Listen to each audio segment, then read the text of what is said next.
Os quiero contar un cuento que estoy realizando y que finalmente quizá lo ilustre y lo imprima si es que puedo, pero mientras tanto me gustaría compartirlo con vosotros para sentir un poco el feedback de la historia y ver si os interesa, ver si surge por ahí alguna idea que se le pueda añadir a esto. Se llama El humilde forastero, así se llama mi cuento, El humilde forastero. En un lugar ignorado del homólogo universo, en una galaxia ajena al astrónomo conocimiento, en un planeta absurdo y repleto de insólitos extraños marginales divididos, existían dos ilógicas naciones, una arrollada y dominada por lo inepto y otra artificialmente próspera y madura. Esta última lleva por nombre Ilusión, haciendo alusión a la intención de sus originarios, gentes de ingentes expectaciones, emigrantes fugitivos de la Santa Sideral. Llegaron a la ilusión conquistando sin conquistadores. Construyeron lo necesario para calificar constructores. Emprendieron y lograron la supremacía en todo tipo de atractivos.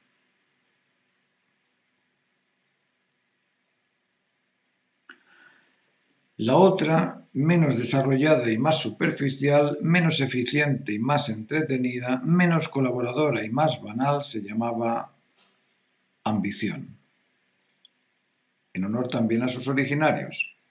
Allende otras galaxias, salidos del agujero oscuro como de la noche, sin más amor que alababa, observantes de la luna se divertían con las brasas de unas hierbas que comían.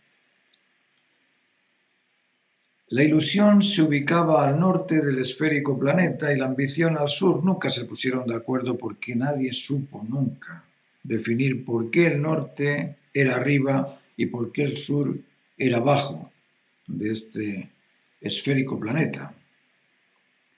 Como tantas otras cosas se dijo y se convencieron del dicho. La ingenuidad era más barata que el ingenio y la estupidez era el estándar de moda. La ambición era una nación pequeña pero repleta de recursos naturales. Era rica en minería, forestal, agricultura y pesca. La habitaban varios millones de habitantes de todo tipo, desde los semejantes a los primates hasta los elegantes artificios humanoides. Venían de todas las galaxias. El país tenía fama de ser ambicioso. La ilusión se formó en base al esfuerzo compartido y basados en la unión y cooperación por el bien común y por el desarrollo e ilusión particular del individuo, orientados en mejorarse para mejorar la calidad de las cosas comunes, fueron desarrollándose y crecieron. Los habitantes de la ilusión se preocupaban de su tiempo, se preocupaban de sus beneficios y de sus propios desarrollos, pero, eso sí, sin linkearse mucho con sus semejantes. Eran responsables de los deberes a cumplir, pero una vez cumplidos, regresaban a su isla privada, porque la privacidad era su zona de confort. En la ilusión se había desarrollado todo a niveles extraordinarios. Los robots realizaban los trabajos sucios y peligrosos y la mecanización de la sociedad realizaba todo tipo de trabajos duros. El trabajo humano duro y peligroso se había superado por completo. Reinaba la creatividad y la sana competitividad por lo mejor, por lo razonable y por lo satisfactorio. La ilusión y la ambición estaban las dos conectadas por una enorme autopista construida por el ingenio de la ilusión y por el trabajo de la ambición. Los habitantes de la ambición que podían salir, aquellos que podían salir porque no todos podían, iban a la ilusión para imitar sus productos o sus servicios. No destacaban por su creatividad, pero tenían por virtuosismo la astucia. Todo funcionaba bien porque el desarrollo de la ilusión era tal que despertaba la expectación al emprendimiento de sus visitantes. Emprender motivaba a competir en mejorar la calidad de los productos y servicios, y en ese mejorar era necesario reconociendo las razones más justas, cosa que desarrollaba el intelecto de los que lo reconocían. Descubrir las máximas necesidades también desarrollaba la sensibilidad de quienes los descubrían, y realizar los productos de mejor calidad, lógicamente, desarrollaba la voluntad del emprendimiento del emprendedor que lo realizaba. En este aspecto, los empresarios se desarrollaban mentalmente al pretender el bien común, se hacían también más sensibles porque captaban las necesidades novedosas e importantes y, reconociendo las razones de cómo ajustar sus ofertas a las necesidades de la demanda, desarrollaban su inteligencia. Y al mejorar en su labor, se responsabilizaban cada vez más. Luego eran responsables y respetuosos. Luego el mercado desarrollaba las capacidades del inversor, lo sensibilizaba, lo racionalizaba y lo responsabilizaba. Por eso se motivaban al desarrollo particular de cada individuo y creaban cursos, talleres, coaching, existía el Human Design, existía el Mindfulness, estaban todos estos grupos de meditación, hasta de control de hormonas existían. Eso en la ilusión. Pero en la ambición era todo lo contrario. En la ambición existía la tendencia a esperar que el otro realice las necesidades. Existía la tendencia a esperar que el otro reconozca las razones. Y existía la tendencia a esperar que el otro los madure. Iban al colegio y el profesor era el culpable de su falta de interés.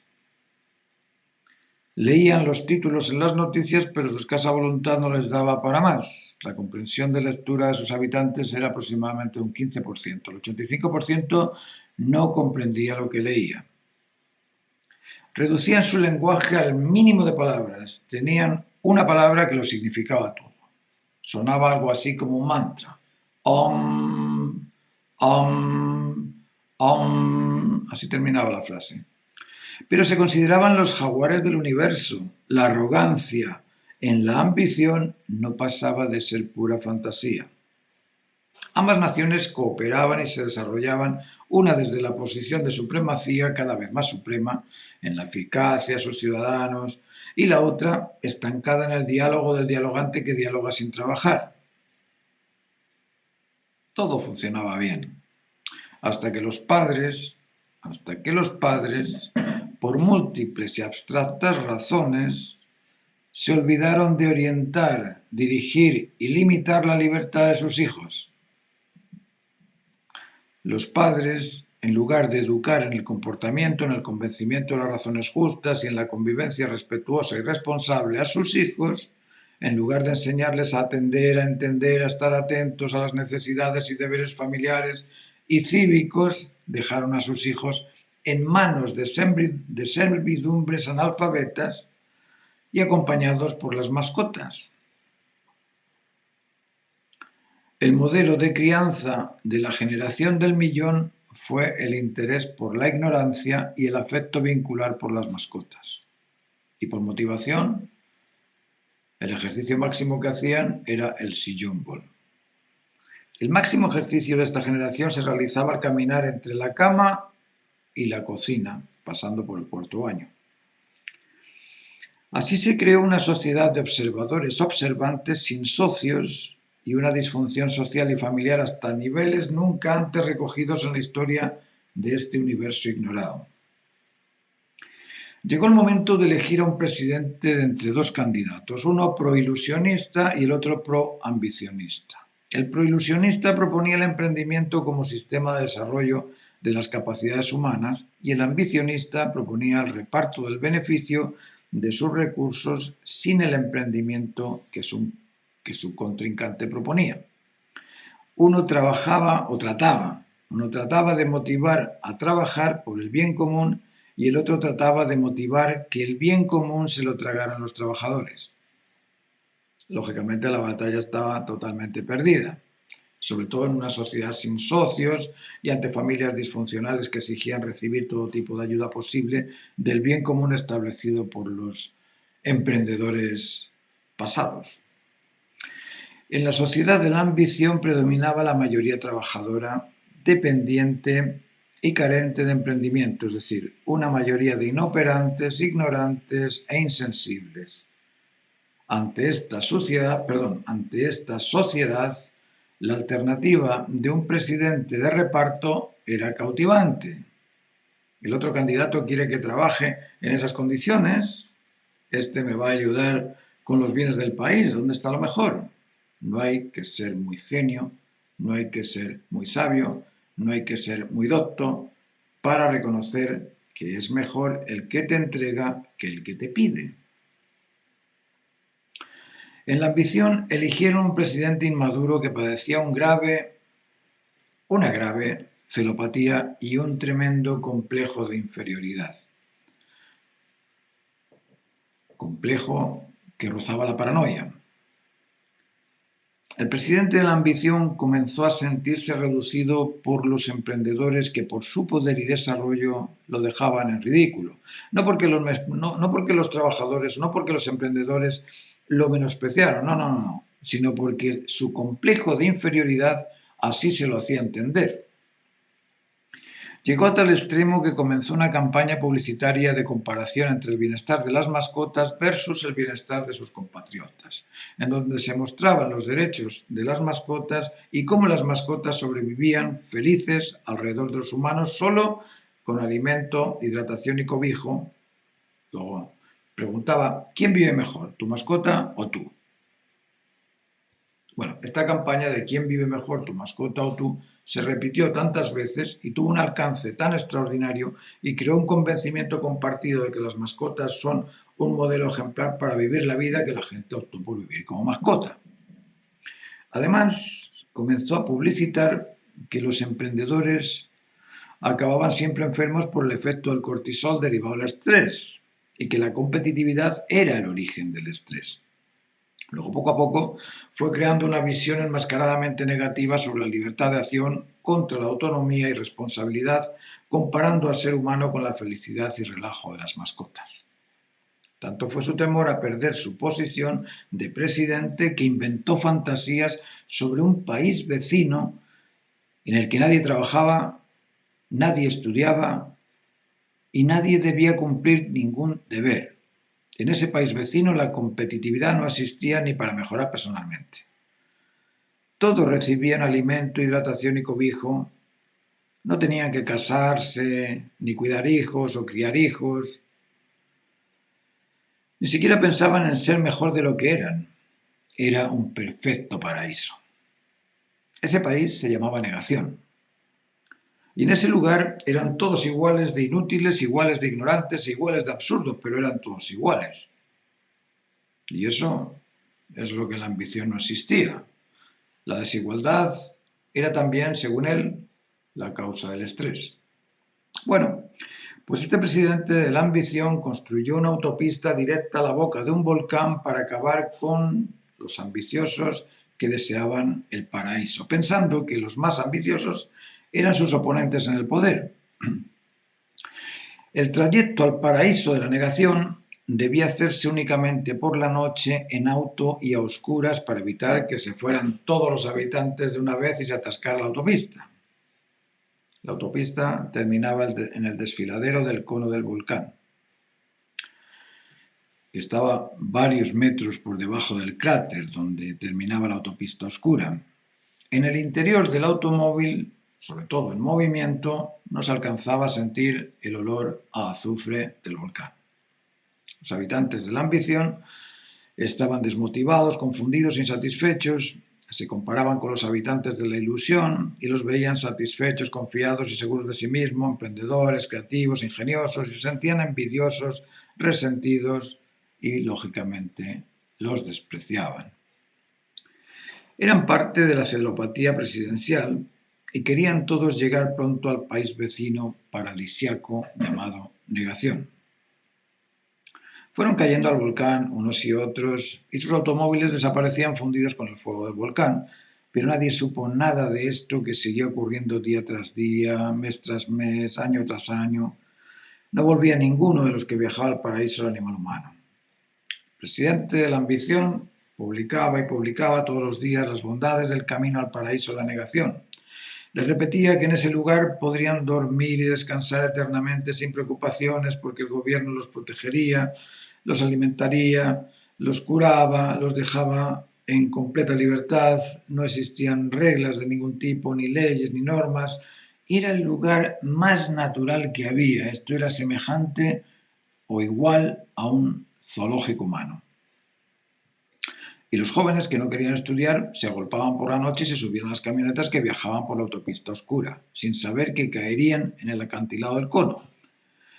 Los trabajadores hacían colas para ser cargados en camioneta, los jubilados suplicaban ser transportados a sus familiares cercanos, a los amigos.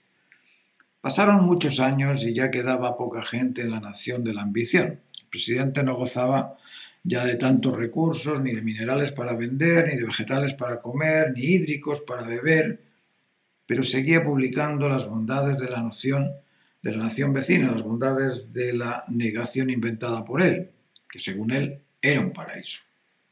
Bueno, un día un humilde forastero que solo tenía una bicicleta, motivado por la publicidad de los medios, decidió ir a visitar la negación y participar también de las bondades del paraíso. Iba pedaleando por la autopista y en una noche oscura, muy oscura, notó que había pinchado una rueda. Tomó la bicicleta por el sillín y continuó caminando por la autopista, empujando su bicicleta desde atrás por el sillín. Después de varios kilómetros sintió el hedor a azufre y vio que su bicicleta se caía en un abismo y comprendió que todos los individuos que viajaban por esa autopista oscura caían en el abismo del cono del volcán. Su sorpresa fue inmensa. ¿Cuántos habitantes inocentes habrán caído en el volcán por la paranoia de este presidente? El humilde forastero se fue corriendo a la bifurcación de la autopista que se dirigía por un lado hacia la ilusión y por el otro lado hacia la negación y se puso en medio a parar autos, camionetas, autobuses y camiones para que no siguieran por la autopista de la negación. Les gritaba enfurecido: vayan a la ilusión, allí podrán emprender sus expectaciones y eso desarrollará la creatividad y su responsabilidad, se sentirán libres de aportar al bien común, entren a competir con lo mejor para mejorarlo, eso les hará cada vez más racionales e inteligentes porque reconocerán las razones que benefician la calidad de sus productos o servicios, emprendan sus proyectos y capten las necesidades del lugar, eso desarrollará vuestra sensibilidad. Este camino es el camino de la muerte, os perderéis, vivir como animales no os hará libres, y lo vuestro, o lo que vuestro presidente os dice, no es cierto. Yo vi el desfiladero, yo estuve junto al cono del volcán. A todo esto la gente le miraba, se burlaban de él, pobre histérico, decían, debe ser un ilusionista. Esa gente es de la prehistoria, son anticuados, nosotros estamos por la vida moderna. Debe ser un lacho, sí, eso, es un lacho, es un lacho, es un lacho. Todos le gritaban a una, le acusaban de todos los pecados imaginados. El humilde forastero fue acusado de ser extranjero, de ser traidor, de ser imbécil, de ser ignorante. Le decían de todo y seguían por la autopista camino a la negación. El humilde forastero se angustiaba al ver que nadie lo creía y preferían morir a creerle. Algunos se bajaron de sus autos y le increparon, hasta golpearon por lo que decía. El humilde forastero continuó allí varios años tratando de convencer a alguien, pero nadie lo creyó. Él repetía que sin aspiraciones, sin expectaciones, no se desarrolla la voluntad, que sin interés no se desarrolla la inteligencia y que sin necesidades no se desarrolla la sensibilidad. Lo repetía, pero nadie lo creía. Finalmente abandonó la bifurcación de la autopista y se dirigió a la ilusión, donde desarrolló un emprendimiento particular que lo hizo sentirse realizado.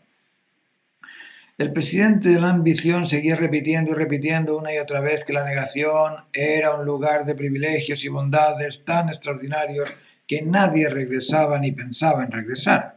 Tanto fue así que el presidente de la ambición, al haber repetido tantas veces las bondades de la negación, acabó convencido de que era una realidad y no una farsa. Terminó convencido de su propia fantasía.